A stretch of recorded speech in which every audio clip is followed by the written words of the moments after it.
Hello guys, ഇന്നൊരു കുട്ടി വ്ളോഗാണ്. ഇന്ന് ഞാനും സാൻഡ്രോയിട്ടനും കൂടെ സാൻഡ്രോയിട്ടന്റെ PG മേറ്റ്സ് ആയിട്ടുള്ള ജയ്ഷ്ന ആൻഡ് മനീഷിന്റെ വെഡ്ഡിങ്ങിൽ പങ്കെടുക്കാൻ വളരെ ദൂരത്ത് നിന്നും ടിന്നിങ് ആയിട്ട് വന്നിരിക്കുകയാണ്. നമ്മൾ എല്ലാ രീതിയിലും മാച്ചാണ്. നമ്മൾ വന്ന സമയം എന്ന് പറയുന്നത് സ്വീകരണത്തിന്റെ സമയമായിരുന്നു. അപ്പോൾ ചെക്കൻ കൂട്ടരെല്ലാവരും റെഡി ആയിട്ട് നിൽപ്പുണ്ട് സ്വീകരണത്തിന്. അങ്ങനെ അത് നമ്മൾ ബാൽക്കണിയിൽ ഇരുന്നതെല്ലാം വീക്ഷിച്ചുകൊണ്ടിരിക്കുകയാണ്. അതിനുശേഷം നമ്മൾ ബാൽക്കണിയിൽ തന്നെ തിരിച്ചെത്തി. ഷാലിമാർ നിലമേൽ ഓഡിറ്റോറിയത്തിൽ വെച്ചിട്ടായിരുന്നു വിവാഹം നടന്നത്. അപ്പോൾ ഇതൊരു വിവാഹ ചടങ്ങ് എന്നുള്ളതിനേക്കാൾ ഉപരി പഠിച്ച കൂട്ടുകാരെയും കൂട്ടുകാരികളെയും ഒക്കെ കാണാൻ പറ്റിയ നല്ലൊരു അവസരം കൂടിയായിരുന്നു. അങ്ങനെ പെൺകുട്ടിയൊക്കെ ഇറങ്ങി വരുന്ന ആ ഒരു സമയമൊക്കെ എത്തി. എല്ലാവരും വന്നു. ഫുൾ സീറ്റ് ഫുള്ളായിരുന്നു. അങ്ങനെ ഞങ്ങളുടെ വിവാഹത്തിന് ശേഷം ആദ്യമായിട്ടാണ് സാൻഡ്രോയിട്ടൻ്റെ ഒരു ഫ്രണ്ടിൻ്റെ വിവാഹത്തിന് ഞങ്ങൾ ഒരുമിച്ച് പങ്കെടുക്കുന്നത്. സോ ആ ഒരു ടൈമിൽ പുതിയ ഒരുപാട് ഫ്രണ്ട്സിനെ കാണാൻ പറ്റി, ചിലരെയൊക്കെ പരിചയപ്പെടാൻ പറ്റി.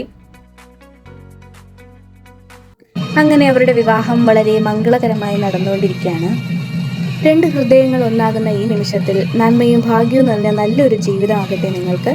സ്നേഹത്താലും സന്തോഷത്താലും സമൃദ്ധിയായും നിറയട്ടെ എന്ന് രണ്ടുപേരോടും ആത്മാർത്ഥമായി ഞാനും സാൻഡ്രോയിട്ടൻ്റെ ആശംസകൾ അറിയിക്കുകയാണ്. അങ്ങനെ വിവാഹ ചടങ്ങൊക്കെ കഴിഞ്ഞ ശേഷമാണ് പല സ്ഥലത്തിരുന്ന എല്ലാ ഫ്രണ്ട്സും ഒരുമിച്ചൊക്കെ വന്നിരുന്ന് എല്ലാവരുടെയും വിശേഷങ്ങളൊക്കെ പറഞ്ഞ് സാൻഡ്രോയിട്ടനെ പഠിപ്പിച്ച മിസ്സ് എല്ലാവരും ഒക്കെ ഉണ്ടായിരുന്നു. അവരോടൊക്കെ കാര്യമൊക്കെ പറഞ്ഞ് സംസാരിച്ച് അങ്ങനെ കുറച്ച് സമയം ചിലവഴിച്ചു. അങ്ങനെ വിവാഹ ചടങ്ങ് കഴിഞ്ഞ് അടുത്ത ഒരു ചടങ്ങായിട്ടുള്ള ഫോട്ടോ എടുപ്പിലേക്കാണ് നമ്മൾ അടുത്ത കാൽ വെച്ചിരിക്കുന്നത്. കുറേ നേരമൊക്കെ ക്യൂ നിന്ന് എങ്ങനെയെങ്കിലും നമ്മളൊരു ഗ്രൂപ്പ് ഫോട്ടോ തട്ടിക്കൂട്ടി എടുത്തു.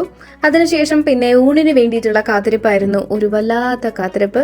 അതിൻ്റെ ഇടയിൽ കുറച്ച് സെൽഫി വീഡിയോസും സിംഗിൾ ഫോട്ടോ തുടങ്ങിയിട്ടുള്ള കലാപരിപാടികളെല്ലാം കഴിഞ്ഞ് നമ്മൾ അവസാന പന്തിയിൽ എത്തിയിരിക്കുകയാണ് ഗൈസ്. അവസാന പന്തി എന്ന് പറയുമ്പോൾ ആകെ 2 റോ മാത്രമേ ഉള്ളൂ. അത്രയ്ക്കും എല്ലാവരും കഴിച്ചു കഴിഞ്ഞ ശേഷമാണ് നമുക്ക് കിട്ടിയത്. ആ സമയത്ത് ചെറുക്കനും പെണ്ണും ഒക്കെ ഇരിക്കുന്ന ആ ഒരു പന്തി കൂടിയായിരുന്നു.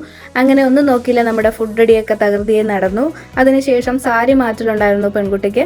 അതിന്റെ ഫോട്ടോഷൂട്ടും കാര്യങ്ങളൊക്കെ കണ്ടതിന് ശേഷം പിന്നെ ഒന്നുകൂടി എല്ലാവരും ഒത്തുകൂടി. ശേഷം അടുത്ത മഴയ്ക്ക് മുന്നേ വീടെത്തുന്നതിന് വേണ്ടി ഞങ്ങൾ അവിടെ നിന്ന് ഇറങ്ങി. അപ്പോൾ ഈ വീഡിയോ ഇത്രയേ ഉള്ളൂ. വീഡിയോ ഇഷ്ടപ്പെട്ടെങ്കിൽ please like, share and subscribe.